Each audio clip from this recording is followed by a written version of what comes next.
The stories start off with a notorious criminal named Frank Morris. He was being sent to a high-security prison called Alcatraz.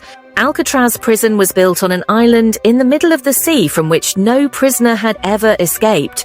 But Frank was famous for breaking out of prisons. He had escaped from many prisons until now, but no one had ever even thought about escaping from Alcatraz, let alone doing it. Upon arriving at the prison, Frank was thoroughly searched first, and then he was sent to his cell, where he was supposed to spend the rest of his life. The next day, during breakfast, Frank had an encounter with an old prisoner named Litmus, who happened to have a pet rat. While talking to Litmus, Frank noticed another prisoner named Wolf, who was openly causing a disturbance.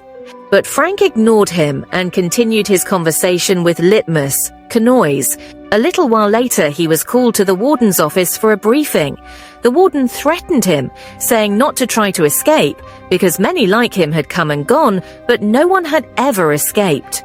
But during the warden's speech, Frank managed to steal a nail cutter from his room. It was a very small thing, but he knew that even a small item could be very useful in a prison like Alcatraz.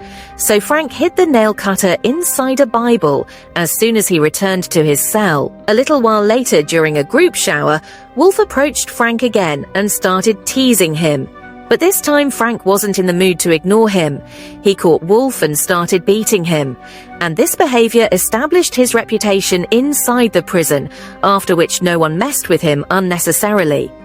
Gradually, the prison library became Frank's second home, where he met the prison librarian who spoke English. English had also been sentenced to life imprisonment in Alcatraz, and as a result, he had given up any desire to get out and immersed himself in books. In fact, both English and Frank had a deep love for books written on history, which ultimately led to a strong and lasting friendship between them. During this time, Frank met a prisoner named Doc, who was also an amazing artist and spent most of his time painting. Doc believed that in a dangerous prison like Alcatraz, anyone could go crazy, and his habit of painting had kept his mind sane until now. That evening, a guard informed Frank about a carpenter job opportunity, which paid a wage of 15 cents per hour. But soon troubles were about to increase for Frank, and one day when all the prisoners were out of their cells, Wolf returned once again, but this time he had a weapon. He wanted to attack Frank with it, but at the very last moment, Doc alerted Frank about the impending danger. Frank quickly used his jacket to block the attack, preventing any harm. A fight broke out between Wolf and Frank, and when the guards tried to stop them, Wolf even attacked one of the guards. After that, both of them were sent to solitary confinement in D Block. In solitary confinement, the prisoner was kept alone. It was a cage where no prisoner ever wanted to go. And now Frank found himself in the unfortunate position of having to enter this dreaded cage just to save himself. This made him very angry. After staying in that cage for 2 weeks, when Frank was released, Litmus sent a welcome note through his mouse to cheer Frank up.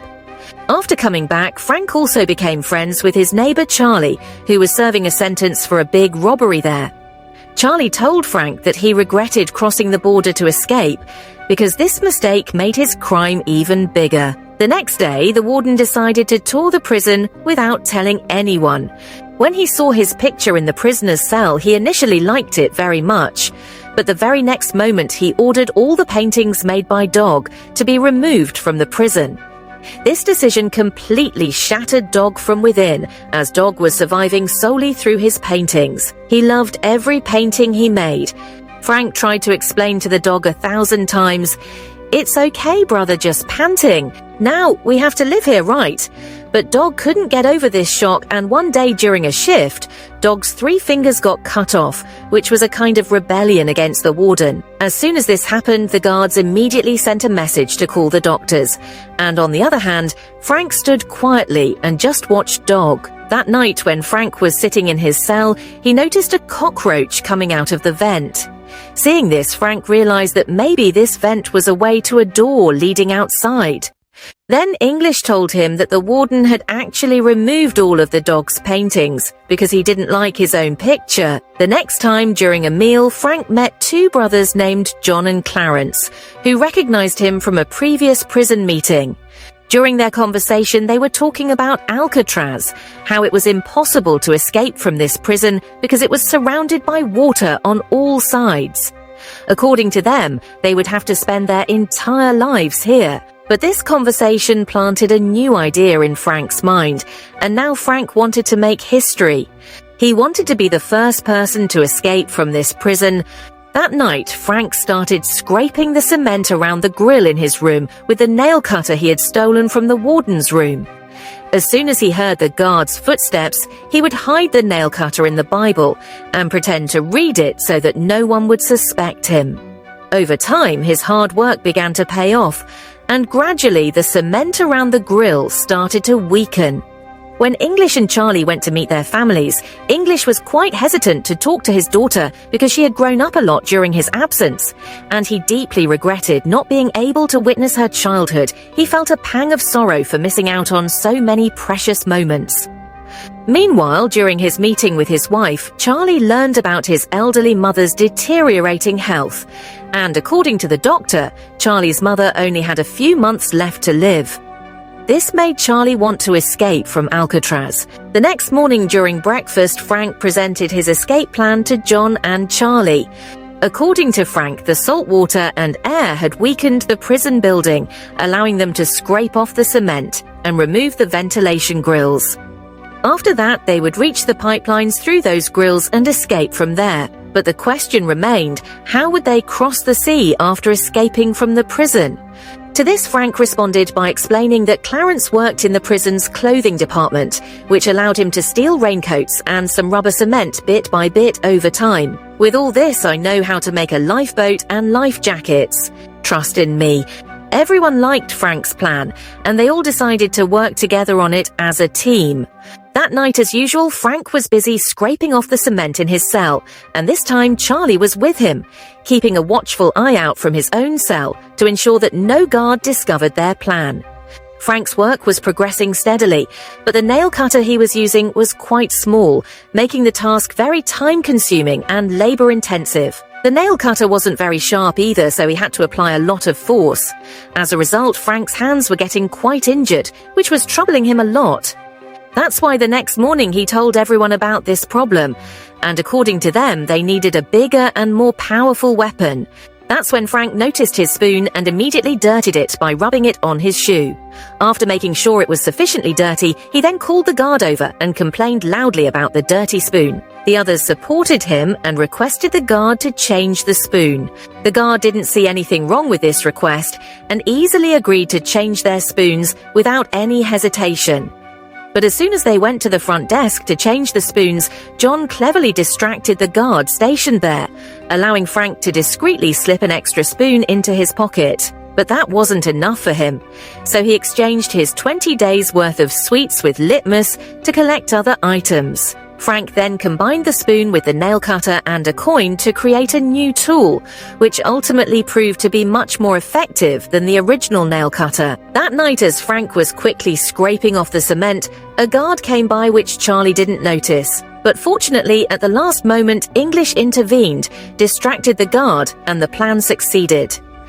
Charlie got a chance to alert Frank by punching the jail bars hard, making a loud noise that echoed through the cell block. As soon as Frank got the signal, he immediately hid all the stuff. They managed to escape this time, but now Frank realized that he couldn't fully trust Charlie anymore. Over the next few days, Frank understood that patches were also tightened inside those grills, for which they needed a new tool to open. During this time, whenever Frank got a chance to go outside, he would quietly drop the cement that came out of the grill. While working at the carpenter shop, Frank secretly made a small tool.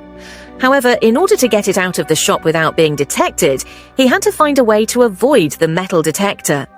For this, he held a rusty piece of iron in his hand. When the metal detector alarm went off, Frank handed the rusty piece of iron to the guard, while his real tool was cleverly hidden in his shoes. As soon as he reached his cell, he used that tool to open the grill beyond which was a network of pipelines that could perhaps lead to their freedom.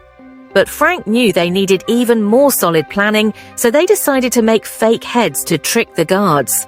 They immediately started gathering materials, with John's job being to collect hair from the barber shop. Meanwhile, Charlie was to arrange pants, and Frank used his English knowledge to collect many newspapers. As soon as they had all the materials, Frank got to work. First, he mixed the newspaper with the cement that had come out of the wall to create a human skull structure, on which they placed hair and used pants to trick the guards. To strengthen their plan, Charlie made fake grills that looked like the real ones, which they would place in the grill's place while escaping, so no guard would notice that the grills were missing. One night, Frank made the decision to go up alone using the fake skull and the fake grill.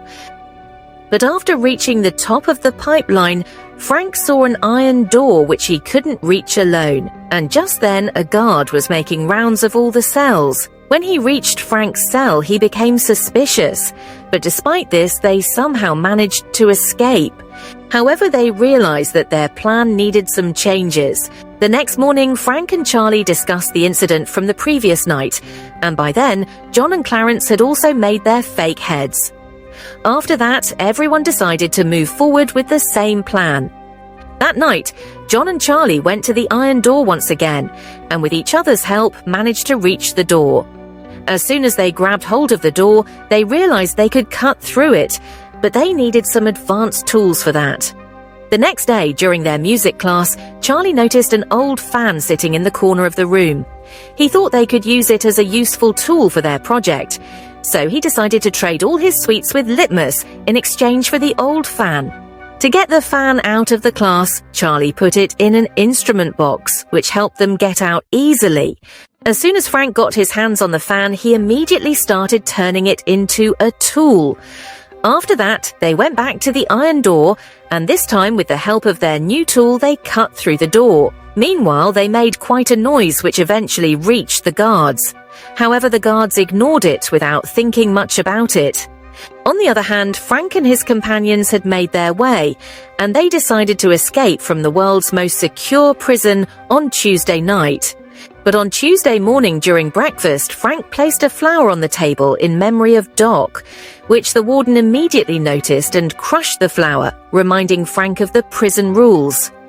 Litmus was the most angered by the warden's behavior, but as soon as he moved forward to attack the warden, he suddenly had a heart attack and fell to the ground. A little while later, the warden suddenly decided to search Frank's cell, but he found nothing, which made him very angry. In his anger, he ordered that Charlie and Frank's cell be changed immediately. Meanwhile, Wolf had also been released from solitary confinement and was now fully prepared to attack Frank again. As soon as he moved forward to attack, he was intercepted midway. That night, Frank, John, Charlie, and Clarence made the decision to meet in the pipe. But Charlie became very nervous and ultimately decided not to be part of the plan. But the other three were moving forward exactly according to their plan, and here Charlie's dream of freedom was slipping away before his eyes. On the other hand, passing through that door, Frank and the others reached the roof where they had to avoid the searchlight. Meanwhile, Charlie finally made up his mind to escape from the prison, and then he reached the iron door through the pipelines at full speed. But now he couldn't cross the door alone, which ultimately meant he lost his chance at freedom due to his overwhelming fear. On the other hand, avoiding the searchlight, Frank, John, and Clarence reached the prison wall. They checked to see if anyone was around, and then quietly crossed the wall and got out of the prison. Now the three prisoners crossed a road and reached the seashore. They knew exactly who should do what. The three of them worked quickly and quietly. They started inflating the boat quickly, which was very difficult to do by mouth. But still, to save their lives, the three of them accomplished this, and now they have set out into the sea to forever distance themselves from the borders of Alcatraz. Right now. Hey, when the guards came for their morning round, everything seemed normal at first. Then they noticed Frank was still sleeping. As soon as they pulled the sheet off Frank's face, they were utterly shocked because something had happened that they had never in their wildest dreams imagined. The prison was buzzing with news that some inmates had escaped. Frank placed a fake head where his own should have been. The guards sounded the alarm, and soon it was discovered that 2 other inmates had also escaped. The search for the 3 of them began quickly. Boats and even helicopters were used to find them, but despite all efforts, there was no trace of Frank, John, and Clarence. Some police officers started to think that maybe the three had drowned in the sea, but deep down, the warden knew that they had escaped and had successfully broken out of what was considered the world's most secure prison. However, the warden also had the responsibility of preserving the prison's reputation, so he declared to the world that the three had died. But the truth was that no one believed the warden's statement. This is a true story, after which Frank became famous worldwide as a genius prison breaker. A secret search operation continued for a year, but no bodies were ever found. This meant that they had successfully escaped. If you like this video, support us by clicking like on the video and subscribing to the channel to watch more summaries. Thank you.